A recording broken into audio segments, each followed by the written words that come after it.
Am I the antagonist for agreeing to walk my niece down the aisle and dance with her in honor of my best friend and brother-in-law when I know her stepdad would have loved to? My best friend Sam and my sister Erica started dating when we were all in our 20s. Sam and I met in kindergarten and were best friends until his death at the age of 34. He was like a brother to me, and he was an amazing father to Kenna, who was 7 when he died, and Parker, who was 9. A couple of years after Sam's death, Erica met Jason. They got married after dating for a year. The kids struggled and never warmed up to Jason. He's a good guy and has tried to be a good stepfather, even offering to adopt them 3 times before they turned 18. Neither Kenna nor Parker were interested. Both kids are very close to me, and they have always treated me like a fatherly role model after Sam died. I was more than happy to fill that role. I even promised Sam that I would be there for the kids, and that if they ever needed someone to walk them down the aisle or dance with them at their weddings, I would do it. Or if they ever felt sad and didn't know what to do, I would offer my support. I didn't need to ask because Kenna asked me the day she got engaged. She wanted Parker and me to do it. She said I had a long history with her dad, and Parker is just as much her dad's child as she is. Parker and I both said yes. Jason found out about Kenna asking Parker and me after Erica and Jason wondered why we were planning dance lessons. Kenna wanted to do a special dance and thought lessons would help. Jason was upset. Erica was surprised that Kenna chose me and Parker over Jason, so she asked me when Kenna asked and why I said yes. I told her I love Kenna with all my heart, and I made a promise to Sam. Later, Jason came to see me and asked why I said yes when I must have known he would have loved to be asked. He said he saw his efforts to build a relationship with the kids go unnoticed, and that instead of encouraging Kenna to include him, her stepdad and the provider for most of her teenage years, I accepted it and allowed the focus to be on Sam. He said it felt like a big middle finger to him and a reminder that no matter how long Sam is gone, he will always be prioritized. He said he understood, but it hurt, and it hurt even more to realize that I didn't care enough about him to encourage her to include him instead of me. He said it would have meant a lot if Parker and he were chosen, as it would have represented both him and Sam. But by asking me, it only represented Sam. He asked why I didn't want to foster that inclusivity. He left after saying all that, and then texted me a few days later expressing that he felt like I overstepped by agreeing to the role. Am I the asshole? You made a promise to your late friend Sam to be there for his children,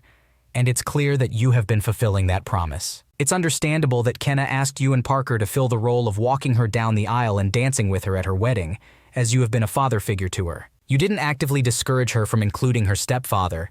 You simply accepted her request based on your promise to her late father. While it's valid for Jason to feel hurt or left out, it's not fair for him to expect you to prioritize his feelings above your commitment to Sam and the relationship you have with the children. You have been a constant source of support and love to them, and their decision to include you is a reflection of the bond you have shared with them throughout their lives. It's important for Jason to understand that this decision was made by the children, not you, and it's their choice to honor their late father in this way. It's not your responsibility to push them toward including their stepfather. That choice should come from them when and if they are ready. Overall, you are not the asshole in this situation. Am I the antagonist for letting my nephew move in with me? My nephew Harvey turned 18 in October. About a week after his birthday, I received a message from my 18-year-old son, who is currently away at college, about how over the summer he had suggested to Harvey that once he turns 18, he should ask me about moving into our house and his now vacated bedroom. I live in a 5-bedroom house owned by my eldest son. As my kids have moved out and rooms have emptied, I've had various friends and family live with me. My 14-year-old son is the only one of my kids left still living at home full-time. 2 of my nieces live with me, with one of them being Harvey's 21-year-old sister, Vanessa, and her 3-year-old son. Vanessa moved in with me a few months after graduating high school after she became pregnant with her son. Around 5 years ago, Harvey and Vanessa's mom married their stepdad. They have 3 step-siblings, 17, 19, 22, who they do not get on with, and they have an awful relationship with their stepfather. Their mom is incredibly strict. She's one of those parents that got into a lot of trouble as a teenager or young adult and now takes it out on her kids and always expects the worst from them. This leads to her being super controlling and giving them very little freedom. Even at 17, she never let Harvey sleep over at my house, and in one incident last year where he was still in my house after 10 p.m. during my son's birthday party, she barged into my house and basically dragged him out. My brother, their dad, is on the opposite end of the spectrum and is basically a deadbeat. He went to prison in 2009 and only got out in 2020. He's been struggling since then to form a good relationship with his kids, although it has been improving with Vanessa. I now somewhat regret saying yes after Harvey asked me if he could move in, because it has created a lot of drama for the both of us. When he told his mom he was moving out, she told him he couldn't, and they got into a massive argument. But he did end up leaving. Since then, his mom has been spreading to other parents in town that I kidnapped her son and trying to spread misinformation about my parenting and neglect. She's been telling people I allow my kids to do drugs and alcohol, encourage them to have sex, and barely feed them. She's trying to use it as an excuse about why both her kids now want to live with me. It's been hard for Harvey too, and his mom has been causing a lot of drama at his school. Several parents from the boys' school, even the ones that don't believe the rumors she's trying to spread about me, think I'm in the wrong. I got into a heated debate with one that essentially told me I was in a hole for getting in between a parent trying to raise their son. Am I in the wrong for letting him move in before he graduates high school? You are not the asshole. It's clear that Harvey's home situation is difficult and that he would benefit from living with you. You have a track record of helping friends and family members by allowing them to live in your empty rooms, so it's only natural that you would extend the same offer to Harvey. His mother's behavior is manipulative and controlling. By spreading false rumors about you and causing drama at Harvey's school, she's trying to maintain control over him and undermine your decision to let him move in. It's important to prioritize Harvey's well-being and consider his needs in this situation. You have not done anything wrong by allowing Harvey to move in with you. In fact, you are providing him with a safe and supportive environment. It's unfortunate that some people may choose to listen to the mother's rumors, but ultimately, you should make decisions based on what is best for Harvey and not worry about how others perceive you. Am I the antagonist for not allowing my sister to use my farm as her wedding venue? My late grandfather began his farm in his early 20s. He faced financial difficulties along the way,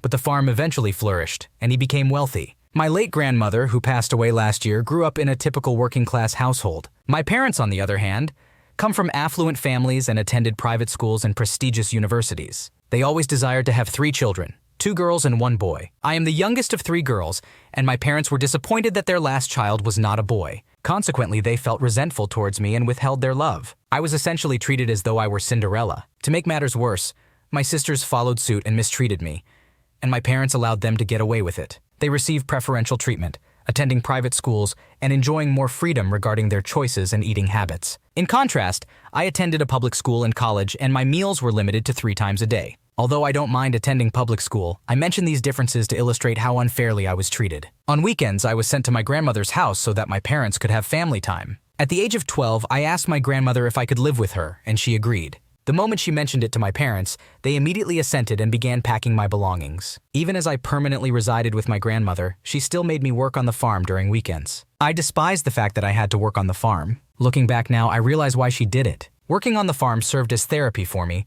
as I was constantly arguing with others, and interacting with her animals helped me find solace. I have fond memories of spending most of my days sitting with the horses and feeding the chickens. I also spent a great deal of time running across the fields. Unfortunately, my grandmother passed away last year, and she left the entire estate to me, much to my family's displeasure. I made the decision to quit my job as a lawyer and dedicate myself full-time to the farm.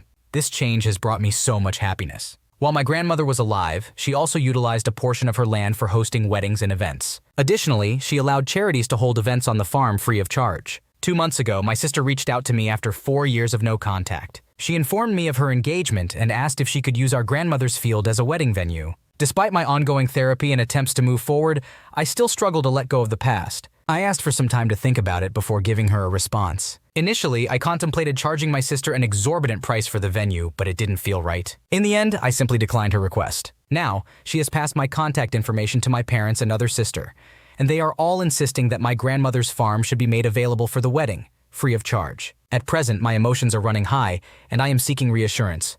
Am I the one in the wrong here? It seems like you had a difficult upbringing, with your parents and sisters treating you differently, and your grandmother being a source of support and solace for you. Additionally, your decision to leave your job as a lawyer to work on the farm and honor your grandmother's legacy shows that you value and appreciate the farm and its significance in your life. You have the right to set boundaries and make decisions about how the farm is used, especially considering the emotional significance it holds for you. It's understandable that you may need time to process your sister's request, and it's okay to say no if you feel uncomfortable with it. Your family's attempt to pressure you into providing the venue for free simply because it belonged to your grandmother is unfair and disregards the emotional toll your past treatment has had on you. It's crucial for your own well-being to continue therapy and work through your emotions and past experiences. It may also be helpful to communicate your feelings and concerns with your family once you have the necessary clarity and support to do so effectively. Am I the antagonist for telling my cousins they didn't belong at my grandmother's funeral? My dad's side of the family is quite complicated. He doesn't speak to his brother anymore. They were about 20 years old when they stopped talking, so I had never met my uncle and all of his children before the funeral. My grandmother was a sweet little angel, and my family, dad, mom, and my sister, loved spending time with her. We went out with her every Sunday evening to a restaurant, and we loved spending evenings and Christmas with her. My dad was the only one of my grandmother's children to take care of her and spend time with her. My grandmother passed away about 2 weeks ago. She was 95 years old, and her health was impeccable. However, in her last week of life, she had to go to the hospital, and that's where she passed away. My 4 cousins, I had never met them before the funeral, all adults, never went to spend time with my grandmother. So I'd say they hadn't seen her in more than 15 years. They were children the last time they saw her. They never visited her in the hospital to say goodbye either, while my family was there every single day to be with her and keep her company. Now comes her funeral. I didn't think they would show up. When they arrived, I didn't know who they were, so I thought they were coming to give us their condolences. But to my horror, they came and stood beside me to accept other people's condolences. Something in me switched, and I became enraged. I was mourning, so my emotions were all over the place, but I don't want to use that as an excuse because I think my feelings were somewhat understandable. In my head, they didn't deserve to receive condolences because they never made any effort to see her all these years. If my family hadn't been there, my sweet grandma would have spent all those Christmas nights alone. When they started crying and telling people how hard it was and how sad they were, that's when I had to say something.